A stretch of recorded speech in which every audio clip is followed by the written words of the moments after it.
সূরা গাফির বা সূরা মুমিনের 19 নম্বর আয়াতে আল্লাহ বলেন ইয়ালামু খাইনাতাল আয়ুনি ওয়া মা তুখফিস সুদূর। চোখের চোরাই, চোখের খেয়ানত, ইয়ালামু তিনি জানেন, চোখের খেয়ানত, চোখ কোনা দিয়ে চুরি করে কি দেখে হারাম জিনিসের দিকে, ওয়া মা তুখফিস সুদূর, আর অন্তরে কি খারাপ কল্পনা করে, আল্লাহ বলে এটা আল্লাহ জানেন। এই জন্য প্রিয় ভাইয়েরা, চোখের খেয়ানত, অঙ্গ প্রত্যঙ্গের খেয়ানত থেকে বেঁচে থাকার চেষ্টা করা আল্লাহ তৌফিক দান করেন। সূরা আনফালের 27 নম্বর আয়াত, এই আয়াতে আল্লাহ তাআলা বলেন ওয়াতাখুনু আমানাতিকুম ওয়া আনতুম তা'লামুন, জেনে শুনে তোমরা আমানতের খেয়ানত করো না। ও ঈমানদাররা, জেনে শুনে তোমরা আমানতের খেয়ানত করো না। আয়াতের ব্যাখ্যায় ইমাম কুরতুবী রাহমাতুল্লাহি আলাইহি লেখেন, আব্দুল্লাহ ইবনে আমর ইবনুল আস রাদিয়াল্লাহু তাআলা আনহুর বর্ণনা তিনি বলেন আউয়ালু মা খালাকাল্লাহু তাআলা বিনাল ইনসানি আল ফারজা, মানুষের অঙ্গ প্রত্যঙ্গের মধ্যে আল্লাহ সর্বপ্রথম সৃষ্টি করেছেন লজ্জাস্থান। মনে রাখার জন্য সবাই একবার বলি, বলেন তো আমাদের অঙ্গ প্রত্যঙ্গের মধ্যে আল্লাহ প্রথম সৃষ্টি করেছেন কি? লজ্জাস্থান। সৃষ্টি করার পর আল্লাহ বলেছেন হাযিহি আমানাতুন ইস্তাউদাতুকাহা, ও আদম সন্তান, এই লজ্জাস্থান তোমার কাছে আমানত রাখলাম, গচ্ছিত রাখলাম, এই অঙ্গটা তুমি আমানত হিসাবে রাখবা। ফালা তালবাসহা ইল্লা বিহাক্কিন, এই আমানতের তুমি খেয়ানত করবা না। ফাইন হাফিজতাহা হাফিজতুকা, আল্লাহ বলেন বান্দা লজ্জাস্থান নামক অঙ্গ, এই আমানত যদি তুমি রক্ষা করো, আমি আল্লাহ তোমাকে বিপদ আপদ থেকে রক্ষা করব। এরপর বলেন ওয়াল ফারজু আমানা, লজ্জাস্থান আমানত, ওয়াল উযুনু আমানা, কান আমানত, ওয়াল আইনু আমানা, চোখ আমানত, ওয়াল লিসানু আমানা, জবান আমানত, ওয়াল বাতনু আমানা, পেট আমানত, ওয়াল ইয়াদু আমানা, হাত আমানত, ওয়ার রিজলু আমানা, পা আমানত। ফালা ঈমান লিমান লা আমানাতালা, যার আমানতদারিতা নাই তার ঈমান নাই। এক অংশ আমি, বাকি অংশ খালি আপনারা আমানত বলবেন। বলেন তো লজ্জাস্থান, চোখ, কান, জিহ্বা, পেট, হাত, পা। অতএব আজকে থেকে প্রতিটা পদক্ষেপের আগে চিন্তা করবেন আমার পুরা বডিটা আমানত, খেয়ানত হচ্ছে না তো, এই চিন্তা করা। আল্লাহ আমাদেরকে এই আমানতগুলা রক্ষা করার তৌফিক দান করেন, খেয়ানত থেকে বাঁচার তৌফিক দান করেন।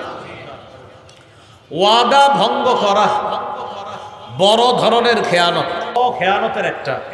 সূরা মাঈদার 13 নম্বর আয়াতে আল্লাহ বলেন ফাবিমা নাকদিহিম মিসাকাহুম লাআন্নাহুম ওয়াজআলনা কুলুবাহুম কাসিয়া, ইহুদিরা ওয়াদা ভঙ্গ করার কারণে আমি তাদেরকে আমার রহমত থেকে বঞ্চিত করলাম।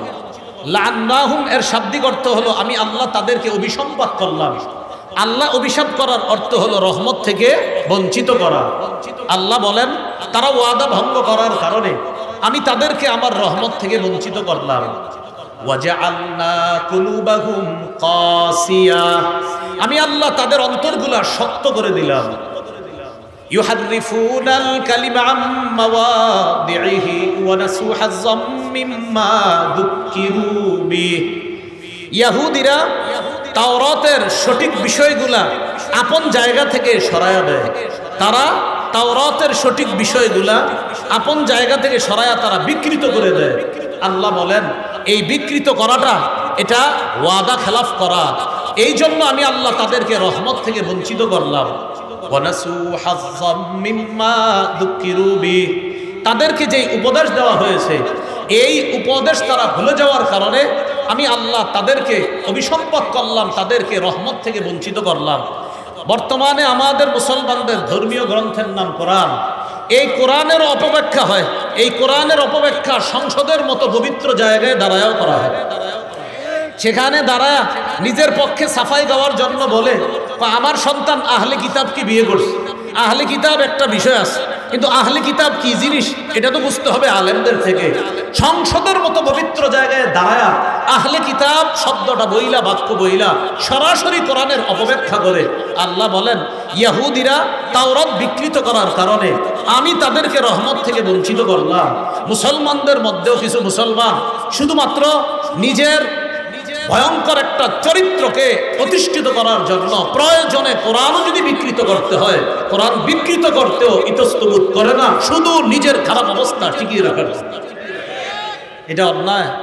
আল্লাহ তাআলা কিন্তু রহমত থেকে বঞ্চিত করেন। সূরা মাইদা 13 নম্বর আয়াত। এরপরে আল্লাহ কি বলে দেখেন, ওয়ালা তাজালু তাত্তালিউ আলা খাইনাতিম মিনহুম ইল্লা কালিলাম মিনহুম। আল্লাহ তাআলা বলেন, নবী ভবিষ্যতে আপনি কিছু ইহুদি ছাড়া বেশিরভাগ ইহুদিদের থেকে খেয়ানত দেখতেই থাকবেন। আজও পর্যন্ত ইহুদিরা খেয়ানত করে। 2-4 দিন মাইর খাইলে তখন বলে উই আর সরি, আমরা দুঃখিত, ফিলিস্তিনিরা আমগরে মাফ করে দাও। এই মাফ করে দেওয়ার আবার 2 দিন পরেই দেখা যায় তারা তাদের যেই ভয়ঙ্কর চরিত্রটা এটা আবার তারা প্রকাশ করা শুরু করে। আবার যখন মাইর খায় আবার তারা বলে ভুল হয়েছে, অন্যায় হয়েছে, আমাদেরকে ক্ষমা করে দাও।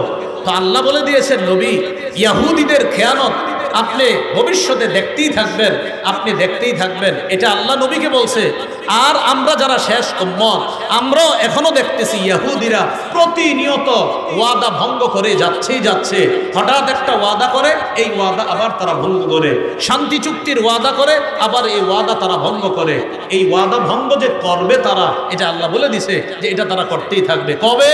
দাজ্জালের দলে যোগ না দেওয়ার আগ পর্যন্ত ওদের এই ওয়াদা ভঙ্গর খেলা চলতেই থাকবে। ওরা কার দলে যোগ দিবে বলেন তো? হ্যাঁ, দাজ্জালের দলে তারা যোগ দিবে। দাজ্জালের পক্ষ হয়ে তারা লড়াই করবে মুসলমানের বিরুদ্ধে। এই হলো ওয়াদা ভঙ্গ করা। এটা চরম একটা খেয়ানত।